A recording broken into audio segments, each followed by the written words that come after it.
Assalamualaikum warahmatullahi wabarakatuh. Saya Septi Winingsih, semester 4, Prodi Ilmu Al-Quran dan Tafsir, Fakultas Usuluddin dan Dakwah. Kitab Sunan An-Nasa'i. Materi pertama yaitu biografi.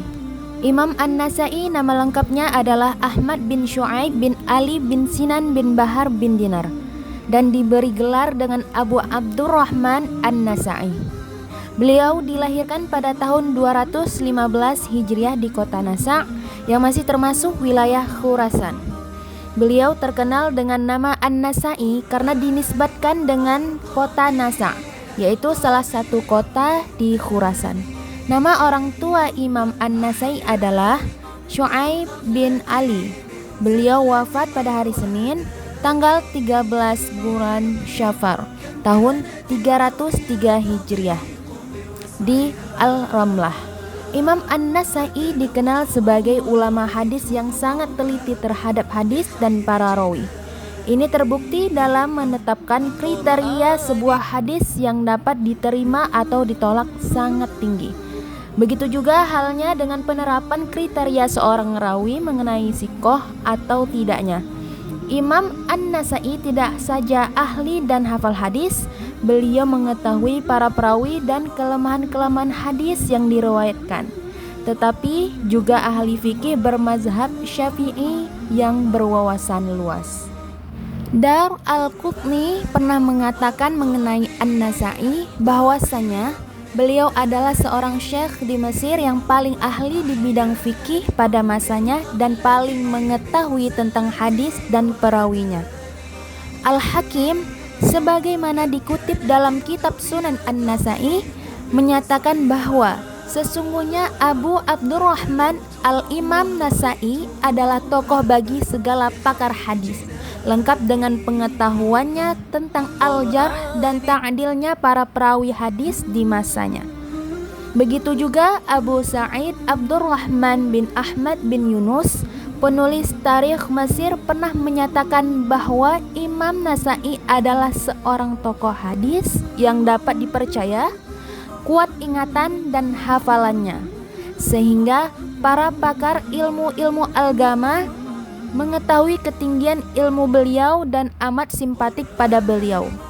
Taj Al-Subhi dengan menukil dari guru dan ayahnya, Syekh Imam Al-Subhi, mengatakan bahwa Imam Abdurrahman Al-Nasa'i lebih kuat hafalannya dari Imam Muslim dan kitab sunannya paling sedikit hadis dhaifnya setelah kedua kitab Sahih Bukhari dan Sahih Muslim.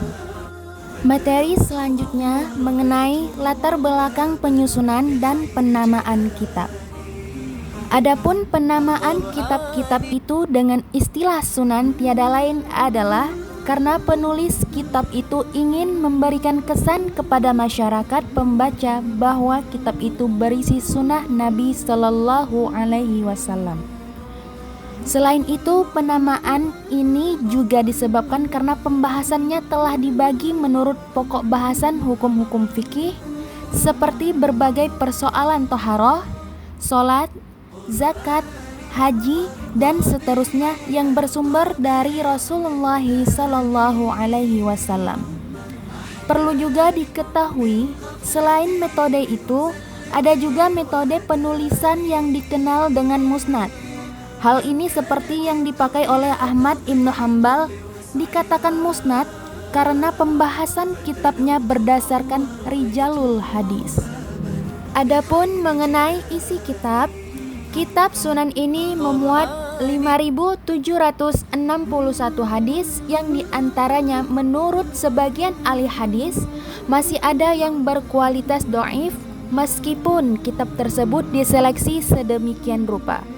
Namun, mayoritas ulama berpendapat bahwa Al-Sunan Al-Mujtaba ini, yaitu kitab Sunan An-Nasa'i ini, sedikit sekali hadis dhaifnya dan bahkan mereka mengklaim bahwa kitab tersebut menduduki peringkat keempat dalam jajaran kelompok Al-Kutub Al-Sittah dan oleh karena itu lebih tinggi dari Sunan Al-Tirmizi dan Musnad Ahmad bin Hambal.